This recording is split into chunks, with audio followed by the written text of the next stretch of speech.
The cops quit.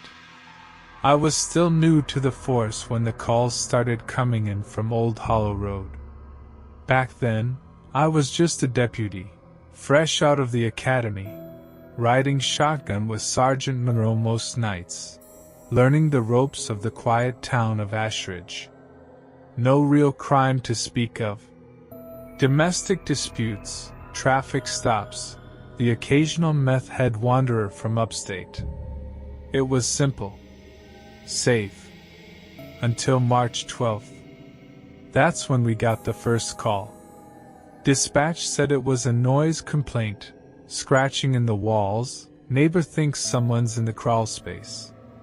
The usual nothing. Monroe rolled his eyes, but we headed over. The address was 1146 Old Hollow.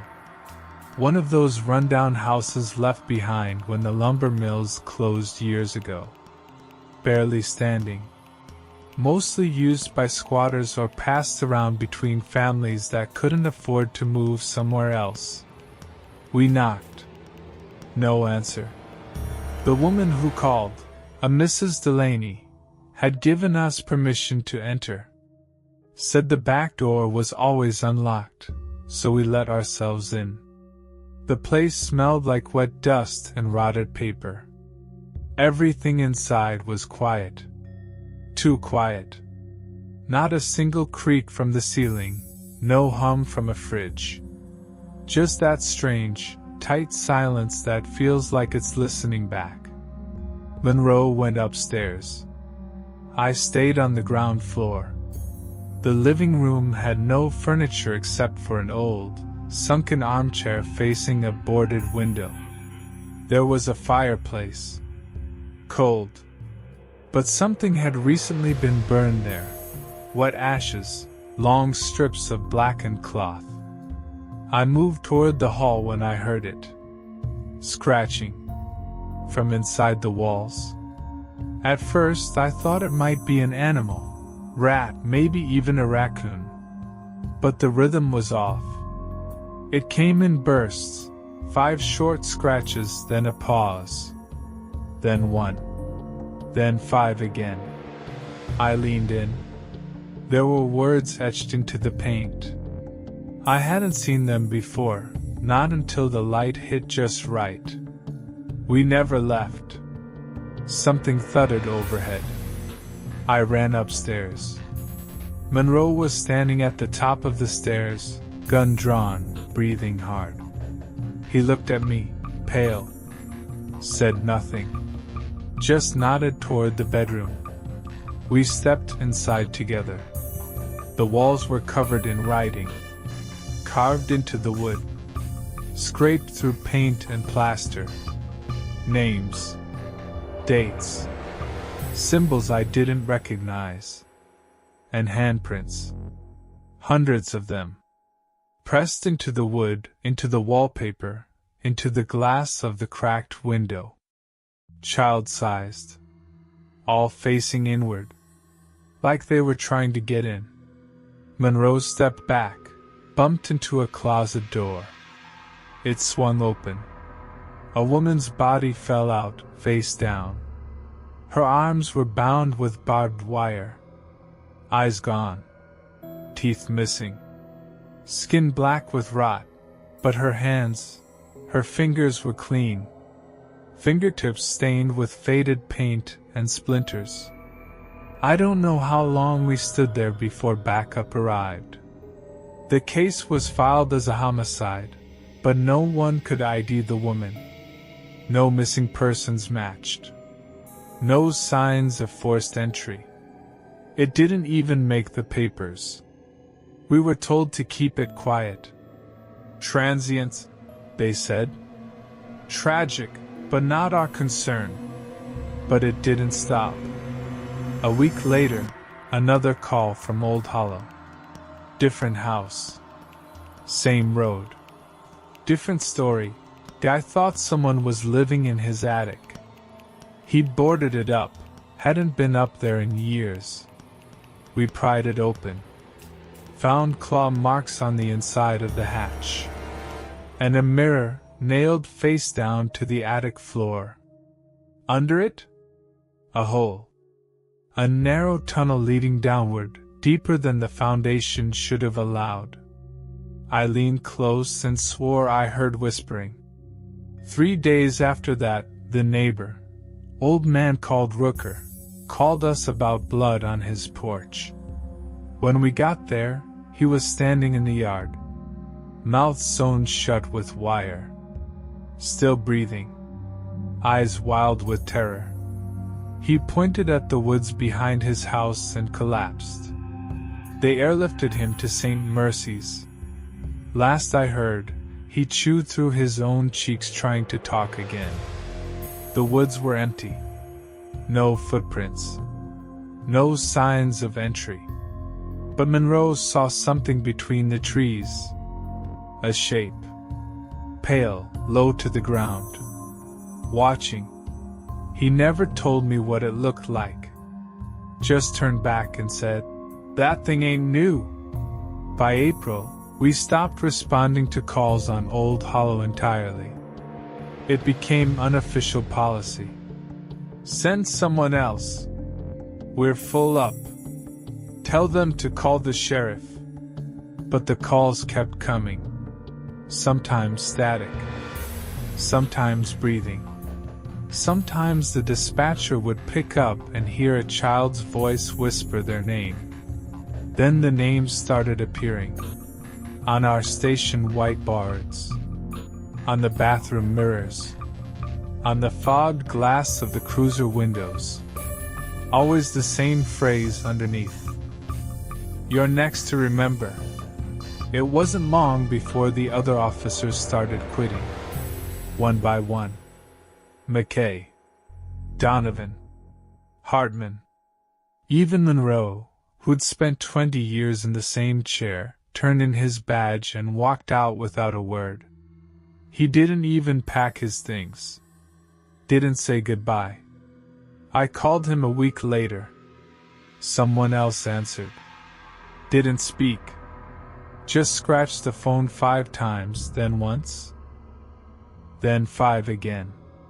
I didn't pick up the next time. There was a final call from Old Hollow. May 3rd. A child's voice. Just one sentence. "You never buried us." Then laughter. Low. Wet. Like it bubbled up from a throat full of water. When I checked the logs, that call didn't exist. I was the last cop in Ashridge. And I was already starting to forget where I lived. That was the worst part.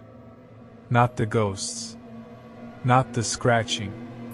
Not the cold hand I sometimes felt pressed against my back when I sat at my desk too long. It was how my mind was unraveling. Like something in those woods had started chewing on memory instead of meat. So I went to the chief. Told him I was done. His office was dark. He hadn't been seen in 3 days. Just a smell from under the door. The smell of wet soil and bleach. And something scrawled on the wood in what looked like rust. "The cops quit." "You can't." I didn't open the door. I just turned around and left. I'm writing this now from a motel room an hour outside Ashridge. Lights on. Curtains closed. I keep the mirror covered and I haven't unpacked. But I can still hear the scratching. Even out here. Even through the walls. It's getting louder. Part 2. The scratch pattern never changes. The first motel I picked was a cheap 2-story off Route 56. It had mold in the walls and a front desk clerk who never blinked. I stayed for 3 nights. Didn't sleep for even one of them. The scratching followed me. Sometimes it came from the headboard. Sometimes the floorboards. Once, it came from inside the mini-fridge. 5 scratches, pause, 1 scratch, pause, 5 again. That goddamn rhythm like a metronome for madness. I tried playing loud music. Didn't help. The scratches got faster. Louder. Like they were trying to keep up. Match the tempo. One night I opened the Bible in the nightstand, desperate for some comfort. Half the pages had been torn out. The ones that were left had names scribbled into the margins. Mine was there. Twice. Once in ink. Once in something darker. The morning of the fourth day, I walked outside to get air and saw a sheriff's cruiser parked across the lot. Marked with the Ashridge County seal. Engine off. No driver. My breath caught. I hadn't told anyone where I was going. The motel clerk swore nobody had checked in. I left that afternoon. Drove 4 hours south without stopping. Stayed off highways. Tossed my phone in a river halfway through the drive. Slept in the back seat at a rest stop with the windows cracked and a crowbar on my lap. I woke up with a dead bird on the dashboard. No broken glass. No way it could have gotten in. Its beak was full of dirt. And under one of its wings was a strip of paper, torn from a map. A hand-drawn circle over Old Hollow Road. That was the first time I tried to tell someone. A state trooper at a gas station off I-74. I gave him the short version, just said I was a cop, that something terrible was happening in Ashridge. That people were going missing. That the woods weren't right. He looked at me like he understood. Like he'd seen something too. Then he asked, "Have you been marked?" I said nothing. He nodded. Said, "Then you're past saving." Walked to his cruiser. And shot himself in the head. No hesitation. No note. He just left the gas pump running and ended it. I drove for 2 days after that. No destination. Just movement. But movement wasn't enough. Because they caught up. They always do. It started with reflections. In puddles. In windows. In the black of my rearview mirror. I'd catch glimpses of people who weren't there. Children standing too still. Women with mouths stretched into silent screams. Once, I saw my own reflection blink after I did. Then came the signs. Road signs changed while I drove past them. Instead of, "Welcome to Valemont," it said, "You came back." Instead of, "Exit 17," it said, "Take your place." And then, on a stretch of back road with no reception and no turnoffs for 50 miles, a massive, rusted green sign nailed into a crooked pine. Ashridge never loses what it owns. I slammed the brakes. The forest was too quiet. No bugs. No wind. Just heat. And that feeling, like something was watching, but not with eyes. With memory. The cops quit. But the dead didn't. They never told me that in training. They never told me that some calls don't get filed in any system. That some houses aren't listed on tax rolls. That some roads only exist when you're meant to find them. I tried calling Monroe again. Even after all this time. The number rang once. Then I heard breathing. Then a voice. His voice. Hoarse. Strained. Like he hadn't spoken in weeks. They'd put me in the walls. Click. Dead line. I smashed the burner phone. That night, I holed up in an abandoned ranger station off a mountain trail. No power. Just a cot and my flashlight. I locked the door and dragged a file cabinet in front of it. nailed the windows shut, slept with my back against the wall and my boots on. Sometime around 3 a.m., I woke to the sound of papers fluttering. There was no wind. I sat up, heart pounding. The filing cabinet drawers were open, spilling case files across the floor. Old ones? From Ashridge. Pages yellowed and curled with time. Every one of them marked. Closed. Every one of them stamped with a name I recognized. Hartman. McKay. Monroe. Me. Each had a final notation. Red ink. Not signed. Just a phrase.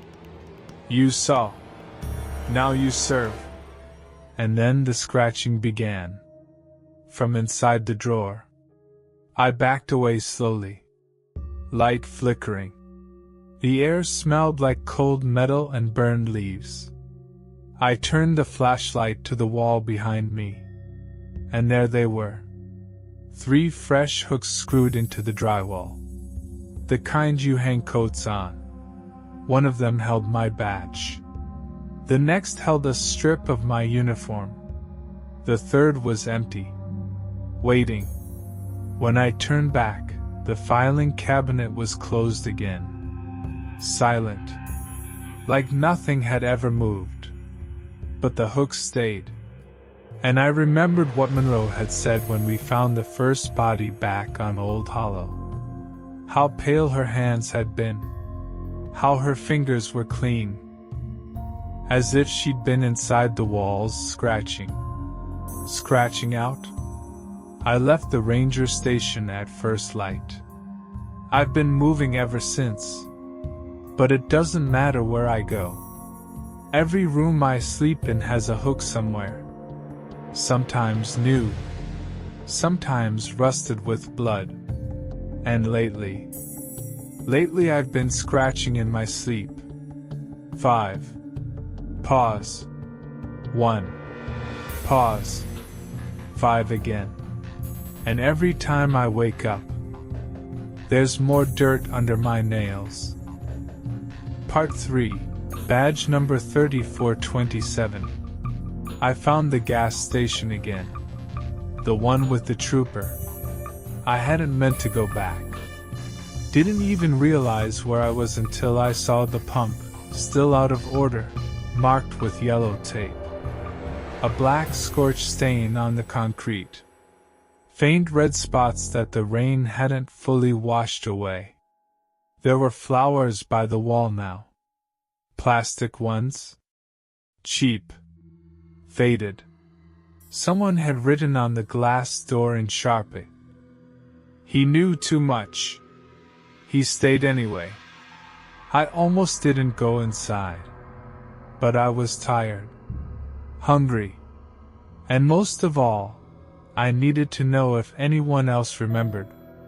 The kid behind the counter looked 17. Pale. Acne scars. Dead eyes. He rang up my water bottle without a word. Then, as I turned to leave, he said, "You're the one who ran, right?" I froze. He didn't look at me. Just reached under the counter and pulled out a manila envelope, already sealed. My name was written on it. Spelled right. No one spells it right. He handed it over with shaking fingers. His eyes didn't blink once. "They told me you'd come.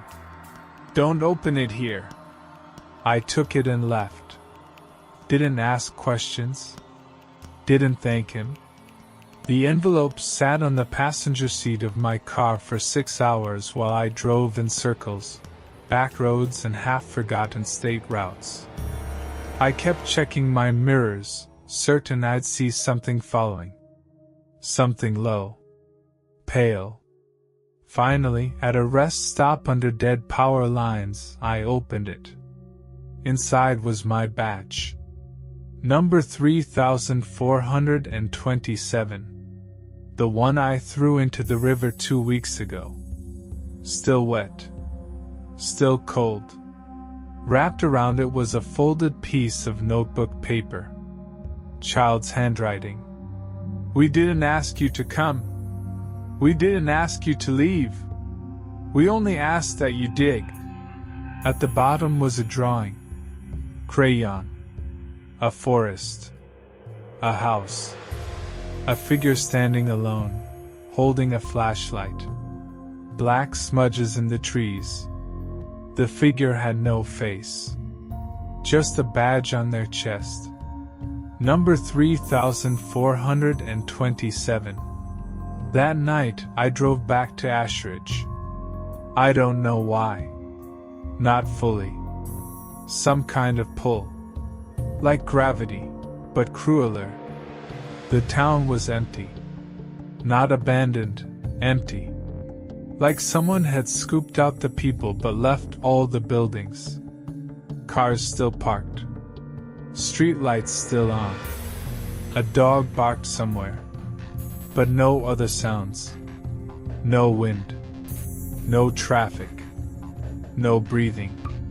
The station door was unlocked. The place was how I remembered it, almost. The coffee pot still had half a pot of black sludge. The corkboard still had a flyer for the county fair. But the bulletin board in the briefing room was different. Every square inch was covered in photos. Black and white Polaroids. Close-ups of faces. But not living ones. Each face was frozen in a silent scream. Eyes wide. Mouths open or sewn shut. Some were half buried in dirt. Others hung from hooks. A few had the Ashridge PD badge in frame. Badge numbers I remembered. Donovan. McKay. Even Monroe. All of them. Pinned like trophies.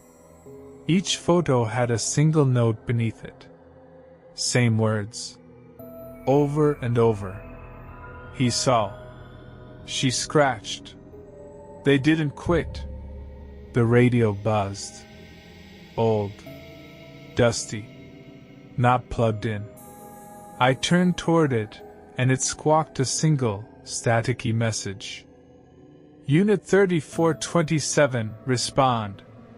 Silence. Then again, louder. Unit 3427, proceed to Old Hollow. They're ready. I stepped back. Slammed the radio off the desk. But it kept buzzing. Unit 3427, the ground is soft. Bring a shovel. I ran. Left the station door open. Drove straight to Old Hollow Road. Because I knew what I had to do. Dig. The road was worse than I remembered. More twisted. Like the land had grown tired of pretending to be normal. Every tree leaned in. Every shadow held teeth. The first house was still there. 1146 Old Hollow. The one where we found her.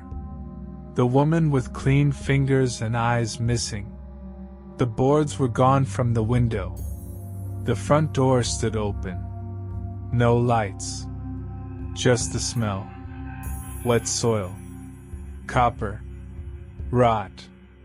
The shovel was already there. Propped against the porch. I picked it up and stepped into the yard.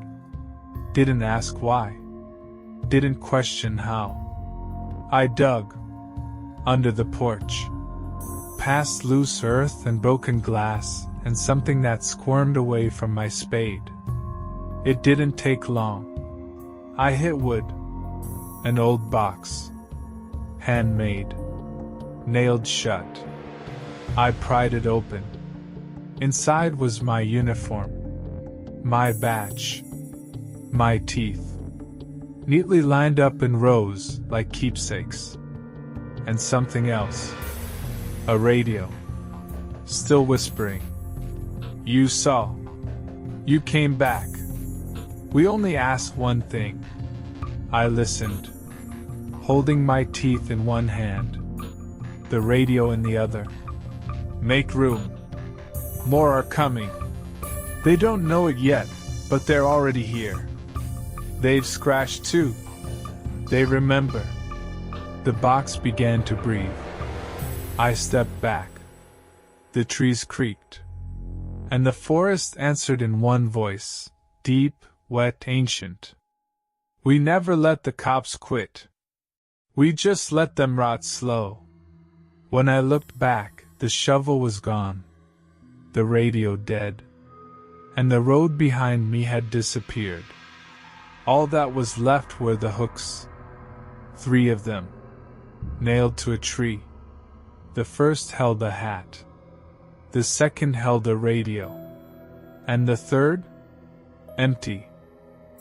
But not for long. Part 4, Last Shift.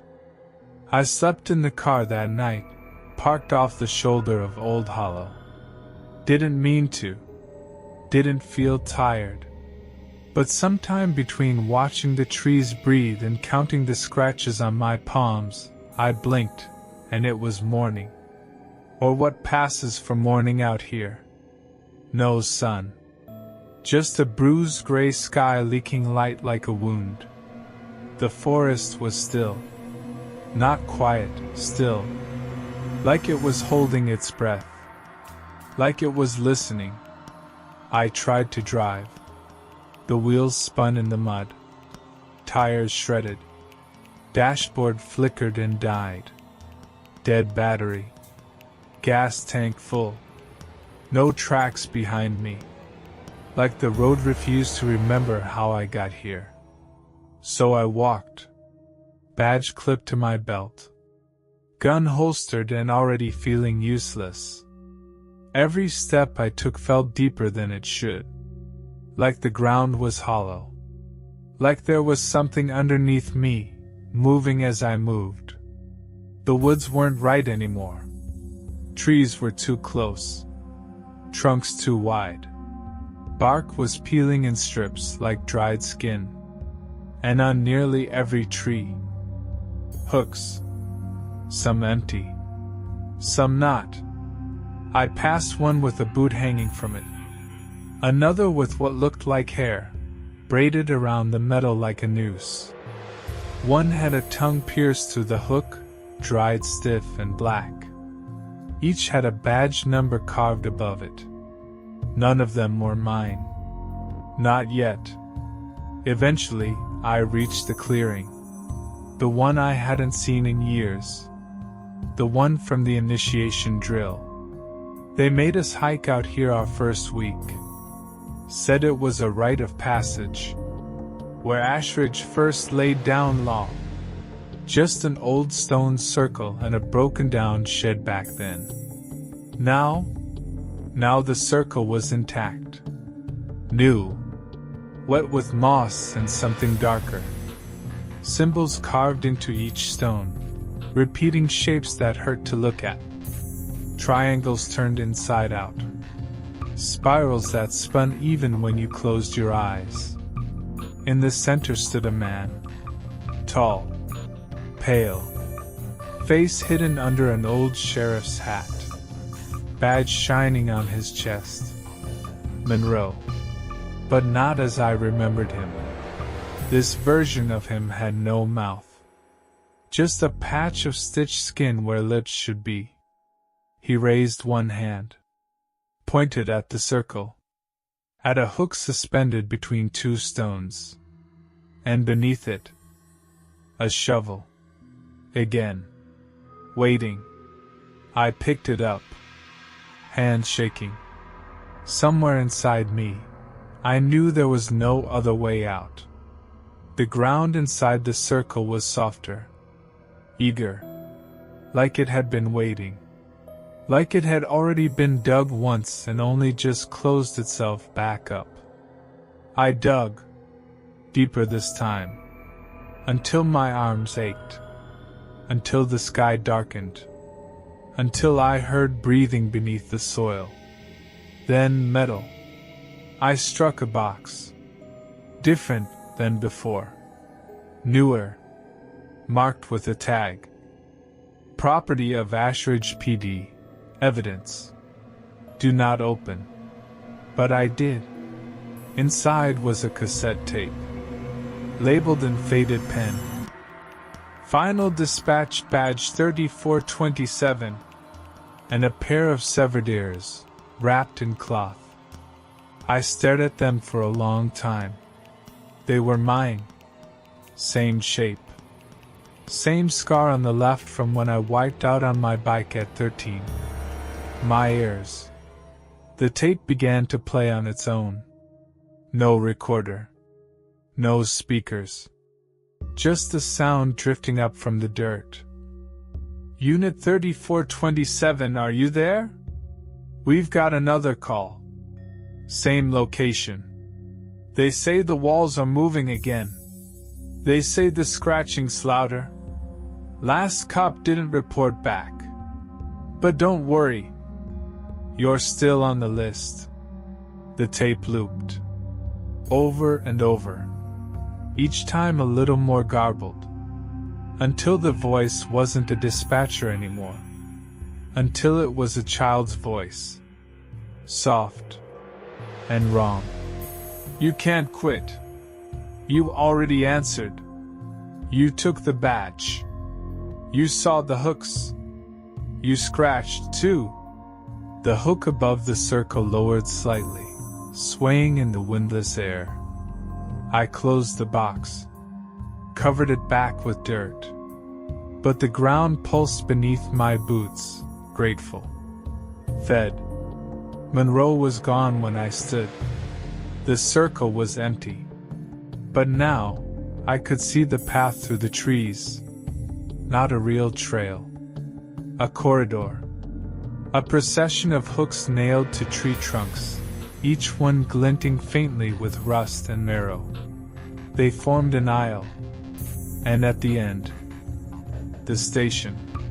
Not the real one. Not anymore.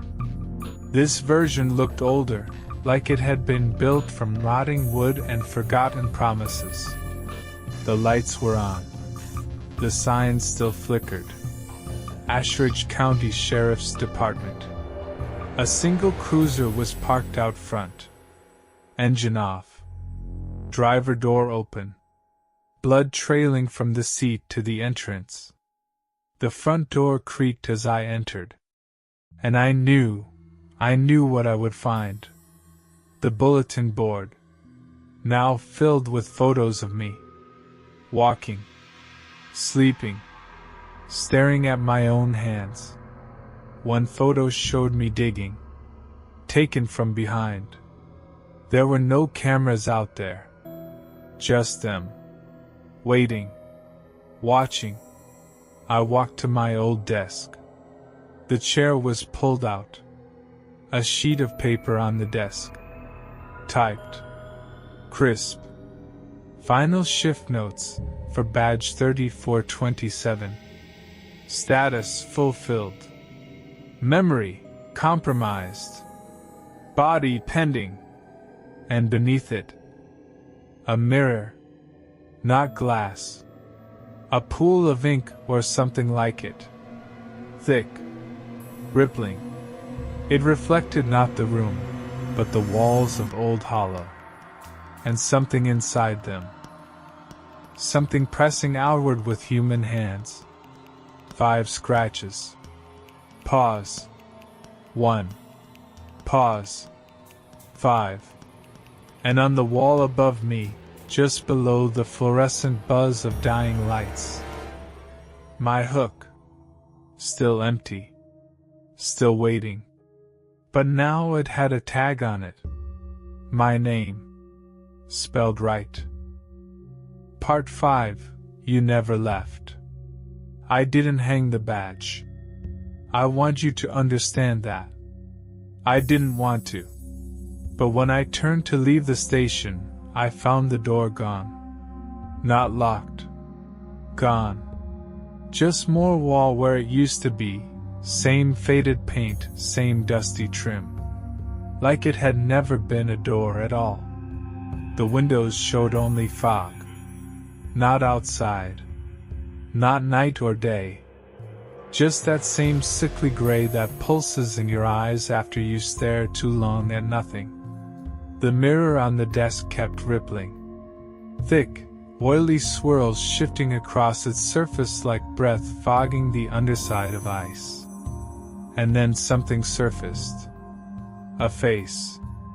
Not mine, Monroe. But wrong. Waxen.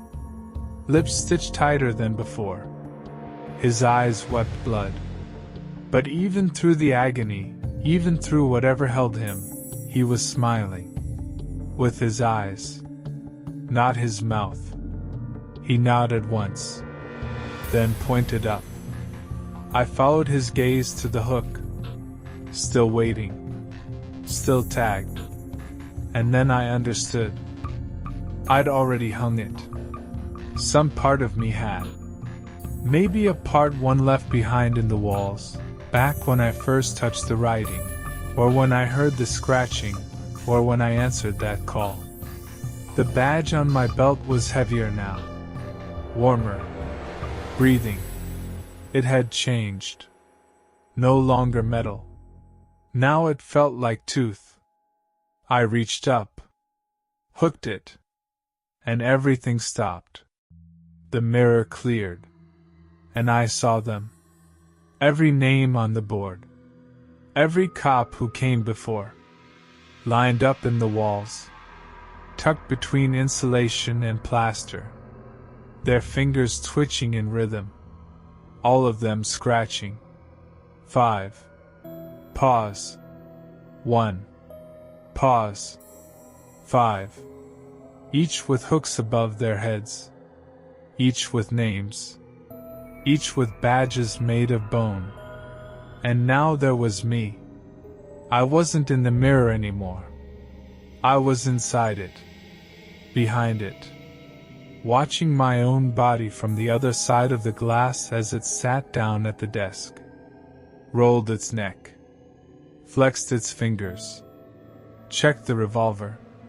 Just another officer pulling a long shift. The lights overhead buzzed louder. The radio crackled. A voice came through. Clear this time. Unit 3427, are you still active? My body answered. My voice. But not me. Affirmative. Where to? Old Hollow. Scratched complaint. Seems it's back. And then it stood. Holstered the weapon. Grabbed the keys. Stepped past the empty hooks. Didn't look back. Didn't need to. Because I'm still here. I'm what's left. The part that remembers. The part that hears the calls even when the radios are off. That still scratches, even without fingernails. They say the cops quit.